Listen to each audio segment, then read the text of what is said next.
Pretty much the same as the one we talked about last time. However, I did a small twist. The Okay. twist is before I used to just look into what subdivision sold how many land for how much. And then I mail a letter based on that price. So right now we changed it to I mail to every landowner, every single one of them, whoever own land in that particular county. And then we just mail a percentage of the assessed value.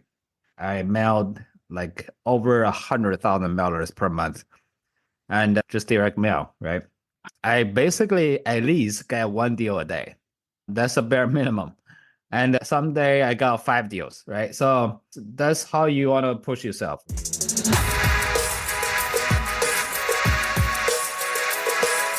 What if I told you that you could flip land from anywhere in the world without ever seeing it? And what if I told you that Zhang, who once struggled to close a single deal, cracked the code and did 160 land deals in just 4 months? Hello, everyone, and welcome to the Only Land Fan Show. I'm Kendall Lejeune, and for today's deep dive episode, we're breaking down Ray's exact method. From mass mailing strategies to high stakes negotiations that land him properties for free. We'll go deep into his mindset, his unique approach to making offers, and his ability to turn overlooked land into profit. If you've ever wondered how some investors scale while others stay stuck, this is an episode you don't want to miss. I mailed like over 100,000 mailers per month and just direct mail, right? Oh, I got calls all the time. I mailed to every landowner, every single one of them, whoever owned land in that particular county. And then we just mail a percentage of the assessed value. Ray isn't just sending mailers. He's strategically dominating an entire market by ensuring every landowner hears from him and his team. This approach eliminates competition before they even get a chance to make an offer. What makes this work is volume. Too many investors hesitate, fearing they'll waste money on mailers, but Ray's method proves that when done at scale, even a small percentage of response can create massive returns. Think about it this way. If you send 10 letters and get one response, that's one opportunity. But if you send 10,000, you've created a deal pipeline that never runs dry. That's how Ray went from struggling to consistent, predictable success. I got five land for free. I Free. paid, yeah, I paid, Take it. Take it, Ray. We don't want it anymore. yeah, he has five parcels. And after closing costs, all the back taxes he owed, we paid about 7,500 of them for all of them.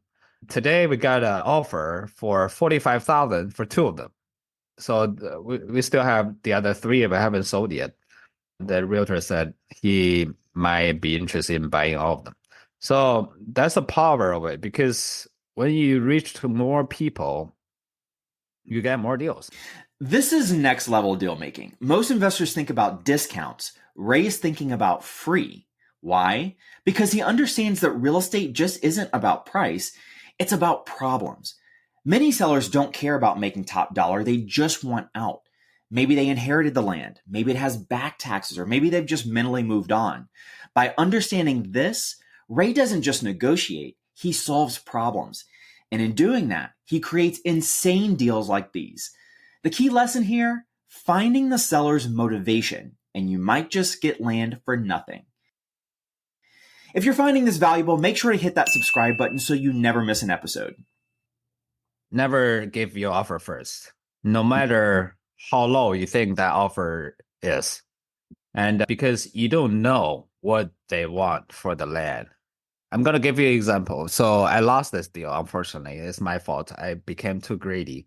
He had 80 acres in South Carolina, and I check it out. And all the land sold is 10,000 per acre, sold price. So this 80, sorry, I think it's 70 acres. 70 acres could easily worth at least $500,000, at Yeah. least, right? So I asked him, how much do you want to sell for the land? It looks pretty big, right? And he said, I just want 1,000 for per acre, 1,000.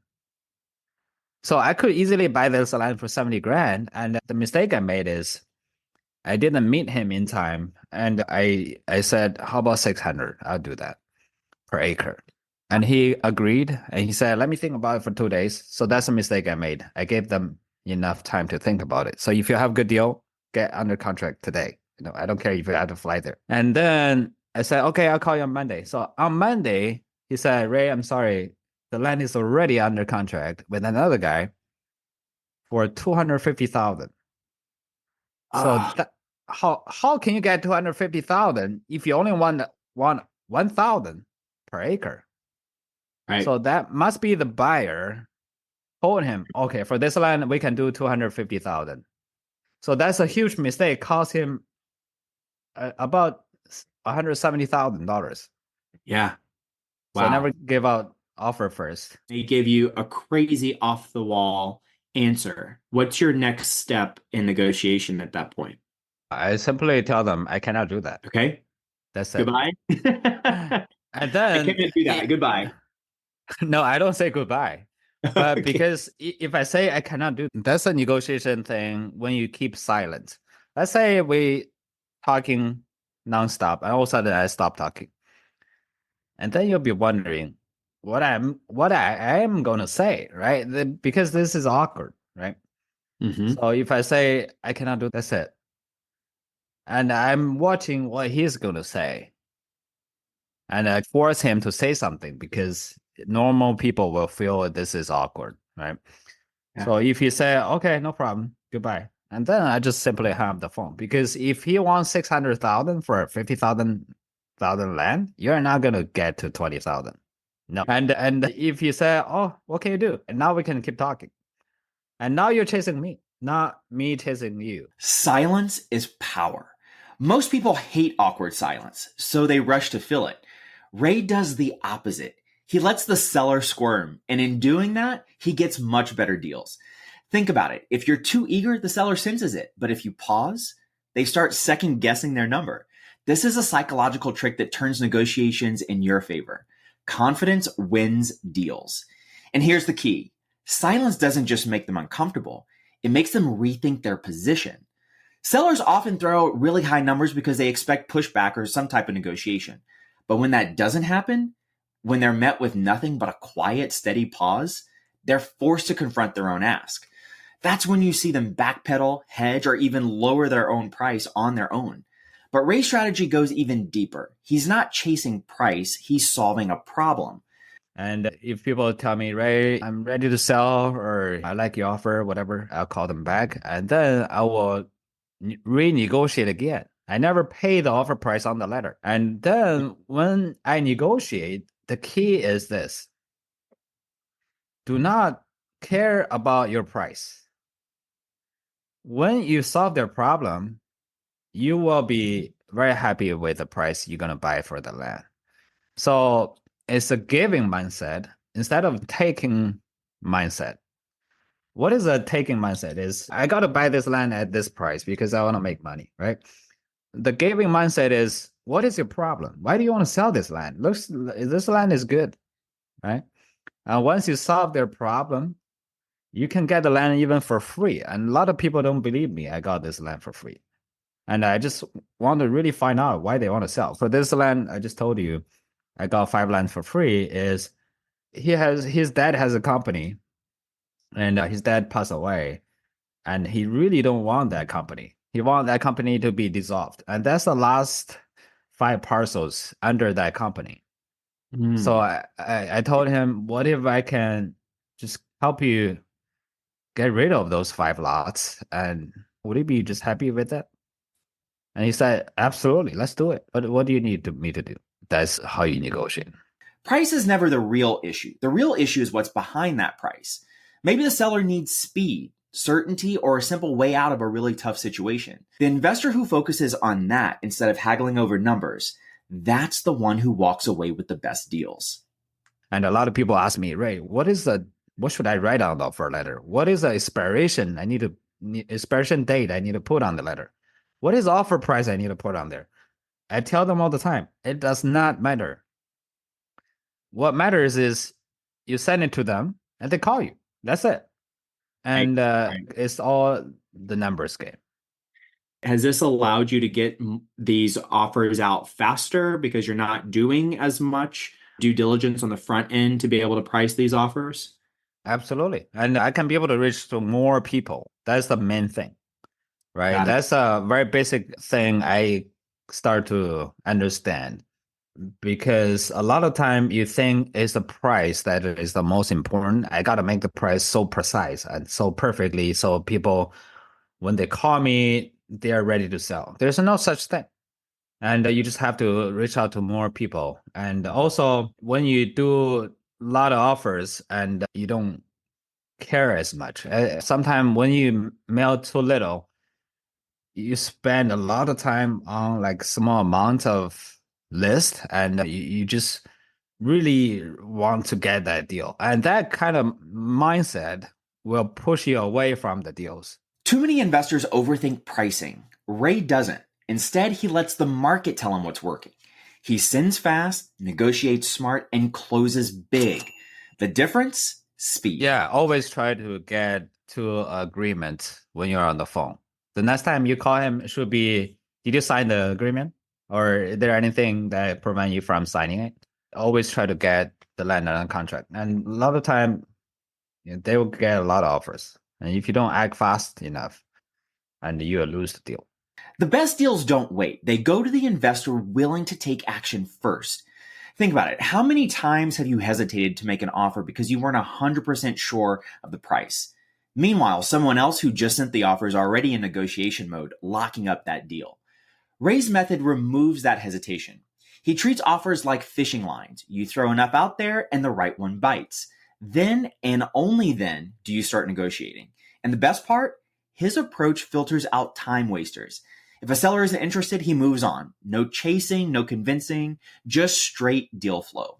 If you want to connect with like-minded professionals and dive even deeper into these strategies, join our exclusive community at onlylandfansgroup.com. We share bonus insights, behind-the-scenes discussions, and resources you won't find anywhere else. All right, let's break down the biggest lessons from Ray's approach so you can start implementing today. Speed beats perfection. Stop overanalyzing and start sending offers. The best deals go to those who take action first. Remember, the biggest advantage you have is speed. We talked about how waiting for the perfect offer number or overanalyzing comps can cost you big deals. The investors winning in this space aren't the ones with the most precise offer formulas. They're the ones who make offers consistently and adjust as they go. Negotiation is where all the magic happens. Your initial offer isn't set in stone. It's just a starting point. The real work happens when you get sellers on the phone. We broke down how most deals don't happen at the first number you throw out. It's just that the conversations that follow make the biggest difference. The way you handle objections, the questions you ask, and even the rapport you build with the seller all play into whether or not you walk away with a signed agreement. It's all about volume. The more offers you send, the more opportunities you create. Ray isn't guessing, he's playing the numbers game and winning. We talked about why sending out just a few offers a week won't cut it. The most successful investors treat this like a pipeline, constant outreach, constant follow-ups, and constant offers. It's not about one magic deal. It's about stacking up as many opportunities as possible so the wins become inevitable. Detach from the outcome. Don't get emotional about offers. Some will say yes, some will say no, and that's okay. Just keep moving forward, and the deals will come. One of the biggest mindset shifts we covered today is treating this like a process, not a gamble. If a deal doesn't work out, it's not a failure, it's just part of the numbers. The investors who stay in the game the longest are the ones who don't get too attached to any single deal and focus on keeping the momentum going. At the end of the day, it's about speed, volume, and persistence. If you're making offers, talking to sellers, and keeping your pipeline full, you're setting yourself up for success. Keep pushing and the deals will come. Ray's strategy is a game changer for land investors. His data-driven, high-volume approach removes all guesswork and keeps deals flowing in. Whether you're just starting or scaling up, the key takeaway is simple. Take action, send offers, and negotiate smart. The investors who move the fastest win the best deals.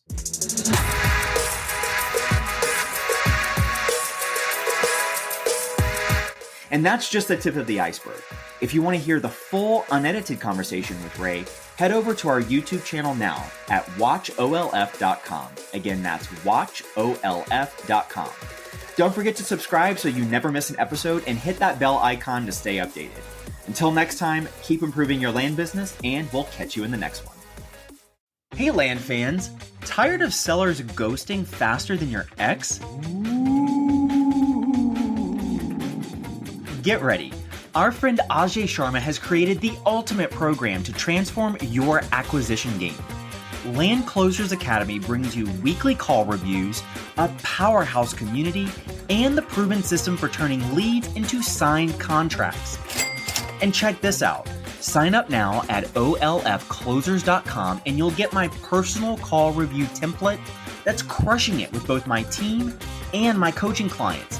This is the exact system we use to level up acquisition managers and consistently grow their closing skills. It's a game changer for managing your team. Ready to close more deals? Head to olfclosers.com and let's get you crushing it. Because the only thing getting ghosted should be your old closing rate. Boom.